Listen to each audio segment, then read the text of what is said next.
There are moments in the history of warfare when the mathematics of battle become so overwhelmingly lopsided, so brutally stacked against one side, that the only rational military outcome is annihilation.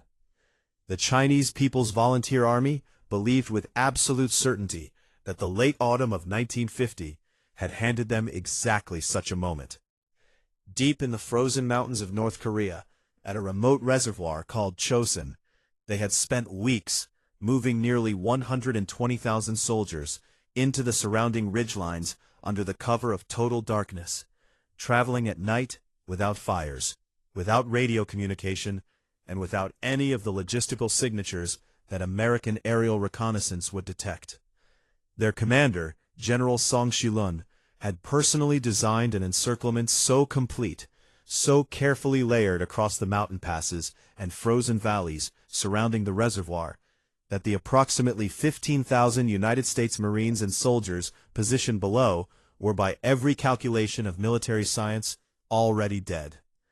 The Chinese had 10 soldiers for every American. They controlled every high ground position. They had cut the only road leading south, sealing the Americans inside a frozen pocket from which no escape was geometrically possible. General Song reportedly told his officers that the Marines at Chosin would be destroyed so thoroughly and so publicly that the United States military would lose the will to continue the entire Korean War. He had studied the Americans. He believed they were soft, comfort-dependent fighters who would collapse psychologically when confronted with hopeless odds in conditions of extreme cold. What General Song had never encountered, what no enemy of the United States had ever truly prepared for, was the particular, ferocious, almost incomprehensible stubbornness that defines a United States Marine when someone tells him the situation is hopeless. To understand what made Chosin so extraordinary, it is necessary to understand the conditions in which the battle was fought, because the Korean winter of 1950 was not merely cold in the way that the word cold is ordinarily understood. The temperature at the Chosin Reservoir during the last days of November and the first days of December dropped to 30, 40, and on several nights, 50 degrees below 0 Fahrenheit. At those temperatures, human flesh freezes in minutes. Weapons jam because the lubricating oil inside them solidifies into a paste that locks the moving parts completely. Morphine syringes freeze solid before a medic can inject them into a wounded man.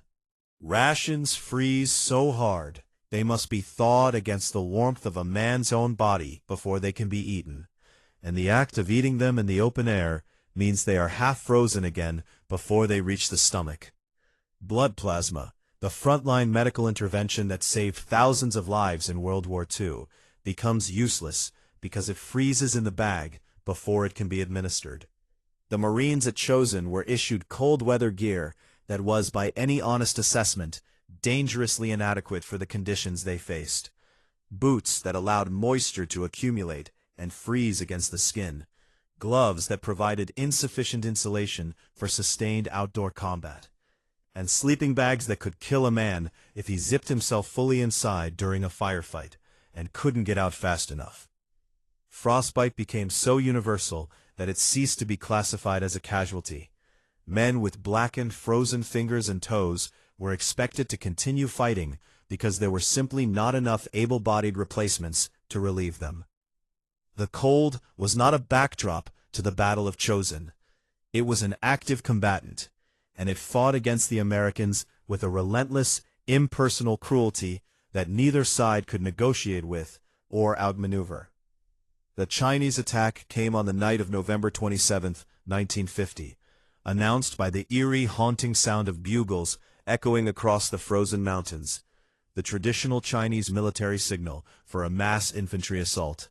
Tens of thousands of soldiers poured down from the ridgelines in human wave attacks, using their overwhelming numerical superiority to crash through American perimeter defenses in multiple locations simultaneously. The intention was to shatter the American units into isolated pockets, prevent any coordinated response, and then methodically destroy each fragment before it could link up with the others. In several locations, the Chinese succeeded in breaking through Marine lines, and the fighting that followed was of a closeness and savagery that defies easy description.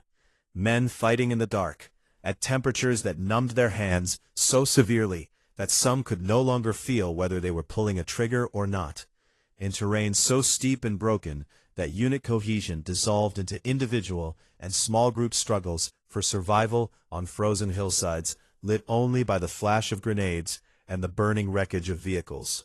At a place called Fox Hill, a single company of Marines, roughly 240 men, was completely cut off from the main force and surrounded by an entire Chinese regiment of several thousand soldiers. The Chinese commander sent a formal surrender demand. The Marines responded by requesting an airdrop of ammunition. What the Chinese had not accounted for, what no military planner who has not directly experienced it can fully account for, was the institutional culture of the United States Marine Corps, and the specific way it responds to encirclement. In the doctrines of most armies, encirclement is a catastrophic tactical situation requiring either immediate breakout or surrender, because an encircled force loses its ability to be resupplied, reinforced, or evacuated. The Marines at Chosin operated from an entirely different philosophical foundation. Their commander, Major General Oliver P. Smith, had been quietly skeptical of the breakneck advance northward that had placed his men in this position. And when the Chinese attack materialized and the word retreat began circulating through communications channels, he delivered what would become one of the most celebrated statements in the history of American military leadership. When a reporter asked General Smith about the Marine withdrawal from Chosin, he replied with a perfect, unhurried calm, "Retreat, hell. We're not retreating. We're just advancing in a different direction." It was not bravado. It was a precise description of the tactical reality as General Smith understood it. The Marines were not going to attempt a desperate, disorganized flight through Chinese lines. They were going to fight their way out as a disciplined, cohesive combat force, destroying every Chinese unit they encountered along the route. And they were going to do it in good order, carrying their wounded and their dead. The 78-mile fighting withdrawal from Chosin to the port of Hungnam took 17 days and became one of the most studied combat operations in the history of modern warfare, examined in military academies around the world, precisely because it should not have been survivable. The Marines moved in a column down a single narrow mountain road, with their flanks constantly pressed by Chinese forces attacking from the ridgelines, their vehicles struggling through ice and snow, and their wounded piled onto trucks and artillery pieces because there were too many of them to walk. At a critical choke point, called the Funchilin Pass, Chinese forces had destroyed a bridge over a deep gorge, creating a gap in the road that appeared to make further progress impossible. The vehicles, the artillery, the wounded, the entire fighting column would be stranded if the bridge could not be replaced. The American response was to radio for an airdrop of prefabricated bridge sections, components that had never been airdropped before, and that weighed so much that the parachutes designed to carry them were not guaranteed to function correctly. 8 sections were dropped. All 8 arrived intact. Marine engineers worked in darkness and devastating cold to assemble the bridge over the gorge, while Chinese forces pressed in from the surrounding hills. And when it was done, the entire column, vehicles, artillery, wounded and all, crossed over and continued south. The Chinese forces waiting on the other side of the gap to complete the encirclement arrived to find the bridge already built and the Americans already gone. Throughout the 17-day fighting withdrawal, the character of the Chinese offensive underwent a transformation that General Song Shilong had not anticipated and could not easily explain to his superiors. His army had arrived at Chosin with enough men, ammunition, and tactical advantage to destroy the American force multiple times over, and as the days ground on, the destruction was running in the wrong direction. 7 Chinese divisions, roughly 100,000 men, had been committed to the encirclement and destruction of the Marines at Chosin. By the time the last American units reached Hungnam and the evacuation ships waiting in the harbor, those 7 divisions had been rendered combat ineffective. Chinese casualties at Chosin are estimated between 40,000 and 60,000 men killed, wounded, or incapacitated by frostbite, a figure that dwarfed the American losses and represented the destruction of some of the best equipped and most experienced units in the Chinese People's Volunteer Army. The Chinese soldiers who survived described their encounters with the Marines in terms that their own commanders found deeply disturbing. They spoke of Americans who continued fighting after wounds that should have ended any man's participation in combat.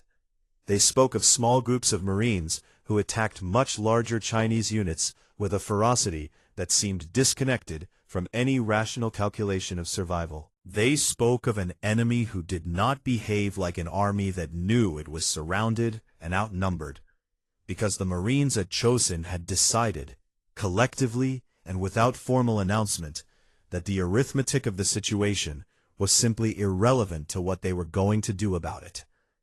The evacuation from Hungnam Harbor in December 1950 added one final defining dimension to the story of Chosin that transforms it from a purely military narrative into something more deeply human. As the Marines and soldiers reached the port, they found something waiting there that had nothing to do with their mission. Approximately 100,000 Korean civilians who had flooded into Hungnam from the surrounding countryside, desperate to flee the advancing Chinese and North Korean forces. The American military commanders faced a decision that had no clean answer.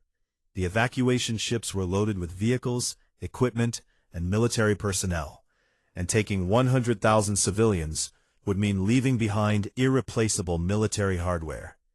They made their choice without lengthy deliberation. The equipment was pushed into the harbor. The ships were loaded with people. Every man, woman, and child who had gathered at Hungnam was taken aboard and carried to safety in South Korea. The Marines, who had just spent 17 days fighting through Chinese encirclement at 40 below zero, now stood on the docks, making sure Korean grandmothers and children got onto the boats before the last American soldiers embarked. It was not a military objective. It was simply who they were. The Battle of Chosin Reservoir entered Chinese military history as a deeply uncomfortable subject, studied intensely for its tactical lessons, but discussed publicly with great reluctance, because the honest accounting of what happened there does not conform to the narrative that Chinese military culture preferred to construct around the Korean War. General Song Shilun spent years afterward attempting to explain why 10 Chinese soldiers for every American had not been sufficient to achieve the destruction he had promised. The explanation that Chinese military analysts eventually settled upon, that the Marines at Chosin had displayed a quality of individual fighting spirit and unit cohesion that their numerical and positional advantages could not overcome, was in its own way the highest tribute an enemy could pay. They had done everything right by the mathematics of war, and the mathematics had failed them, because the United States Marine Corps had simply refused to accept the answer the math produced. Decades later, when Chinese military historians wrote about Chosin, they described the Marines with a word that translates roughly as terrifying, not in the sense of monsters or savagery, but in the sense of something whose limits you cannot find, no matter how hard you push. They had pushed as hard as 120,000 men in prepared positions could push, and they had not found the limit. The Marines of Chosin are still out there somewhere, advancing in a different direction. And the Chinese army of 1950 spent the rest of that war trying to avoid meeting them again. If the story of the Chosin Marines moved you the way it moves every American who hears it for the first time, leave a comment below with the name of a Marine or soldier from Chosin you think deserves their own video. And subscribe, because the untold stories of American military courage are just getting started.